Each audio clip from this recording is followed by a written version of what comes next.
FM News Talk 97.1. On-demand audio. Chris asked me to invite Telly Lovelace to join us right now. We've got him on the phone. He's the National Director for Urban Media and African American Field Engagement for the GOP. And Telly, how are you?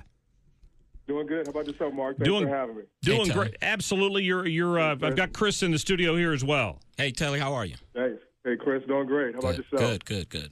So Telly, we were just talking about this before the segment came on, but CNN and some of the media outlets that cover Donald Trump really make him out to look like a buffoon when it comes to dealing with issues that affect Hispanics and African Americans.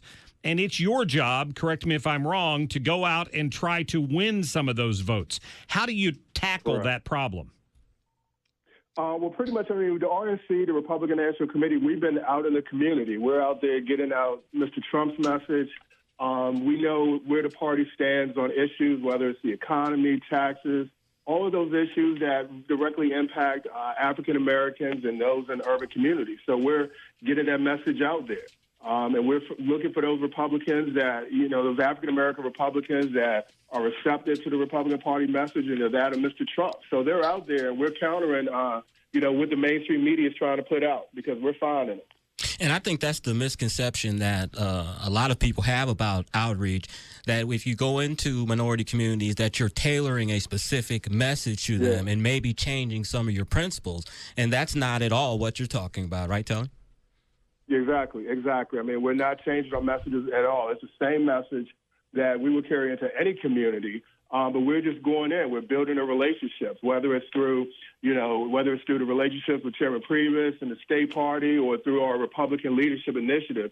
We're actually training thousands of volunteers and those that are actually going to be working on campaigns this cycle and beyond. So Telly, when you go in to speak to a group, or you're directing someone who's going to go in and speak to a group, it strikes me that the strength of what the Republican or the conservative approach, whichever one you want to look at, the platform takes to them is what Trump's been talking about, the opportunity for a stronger economy and more jobs, more availability. Exactly. Is that what you're selling? Exactly. It's that exact same message, just create an opportunity because, Mr. Trump is right. The liberal policies, those that the Democrats have been pushing in these inner cities and urban communities for 40, 50, 60 years, they failed those inner cities. Whether you look at Baltimore, Detroit, or what have you, it's there. So our message is the same, and we're just taking that message into the urban communities and into the inner cities. I've applauded on my Facebook page the efforts that Mr. Trump has made to the African community. If I had two suggestions, one would be that, give that message primarily to an African American audience. And I also would ask Mr. Trump to keep in mind that not all African Americans live in the conditions that he described, where we're worried about being shot walking down the street and that type of stuff. 78% of African Americans are in the middle class. Are there plans or efforts in the next coming days for him to deliver these remarks in African American communities, Telly? Yes. There are things in the works now that he's going to actually be speaking to African American audiences. Whether it's going into an African American community or urban community. Also, organizations like the Thurgood Marshall College Fund, which works with historically black colleges across the country. They've invited him to speak at a forum, as well as the National Association of Black Journalists. They've actually extended a second invitation for him to speak next month. So all of those are in the works, as well as many others. We're talking to Telly Lovelace with the RNC, and he's trying to do outreach in some communities that have traditionally supported Democrats over Republicans. So Telly, what's the most effective thing you can do? When you find yourself if Trump finds himself in front of a group of African American voters who went 95, 97% for Barack Obama when he ran for office the last two times, is it look how bad the Democrats have treated you? Is that more effective, or is it look what we think we can do for you?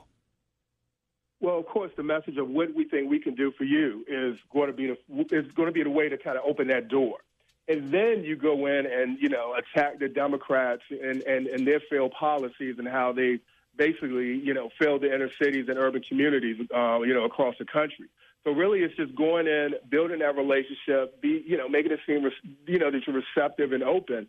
And then you can go in and talk about how the Democrats have failed and stuff like that. So if he got 90, if the Democrats got anywhere from 95% up of the vote last time, realistically, what's your goal? I mean, do you have a number in mind that you'd like to be able to bring home for the RNC this time around?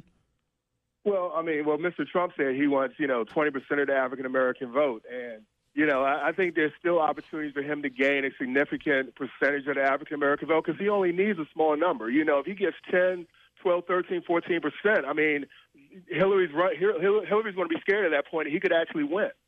Because there are a lot of African Americans that are not sold on Hillary Clinton. They remember the Clintons from the 90s, Hillary's super predator comment during the 1994 crime bill. And they remember that, so they haven't forgotten about that. So that's why there's still opportunity for here. It's just getting Mr. Trump into the African American community before the right audiences, where he could show up and convince just enough of those African Americans to come over and support him. It's possible. Because I think one thing that we forget that before Barack Obama became president, the Republican Party traditionally got 10% of the vote, and you worked that there upwards. We're scratching and crawling really now to get back to 10%. Yep, exactly. Bush got 11% in 2004. I don't recall what George H.W. Bush got, but it was somewhere near 20%, 20+% in what was that, 1998? So, and even then, when he ran for re-election, he still got a good percentage of African-American support. Again, because he built those relationships. Chris, that's what it's all about, building relationships. Myself and Chris, we both worked for a great man there from the state of Missouri, Senator Jim Talent.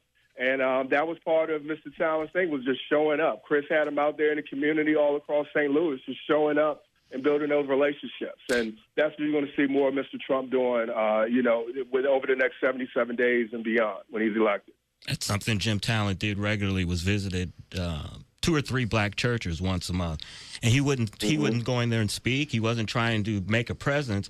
But after a while, people just appreciated that here is my United States Senator that's coming into my church. He's not trying to be political, but he's showing that, hey, I respect you, and you are my constituent as well. And let me ask this, Telly, before I get you off the phone here. I've heard a lot of people come out and say that they can't remember Donald Trump ever being referred to as racist or anything like that up until the day he decided to run for president. So now now people have been beating him over the head with the fact, trying to claim that he's racist, but there was never any indication of that up until the day he declared he was running. Exactly. That's when you really started to hear about it. Mr. Trump, the thing about Mr. Trump is he has this as Van Jones, CNN political commentator, and someone well known to those on the Democrat side, the Democrat analysts. But he's Mr. Trump has this bling factor. The celebrity, him hosting a reality show. He's a businessman. Numerous rappers refer to Donald Trump because they want to be like Donald Trump. So he has this bling factor, and that attracts a lot of African Americans, to him and to his, just to him as a person. So that's why I still think there's possibility he can pull this out. Well, I a significant percentage of the black vote. I appreciate your time, and we wish you the best of luck with that effort. And I'd love to get you on the air again sometime between now and election time. Oh, no, definitely. I look forward to it, and definitely look forward to joining you again. Thanks for having me, Chris, and always appreciate it. Hey, thanks, Telly. Appreciate it. All right, Telly Lovelace there with the RNC, and I appreciated his input there, and lots to think about, huh? A lot to think about. That's for sure. God, what's next Tuesday going to bring? That's true.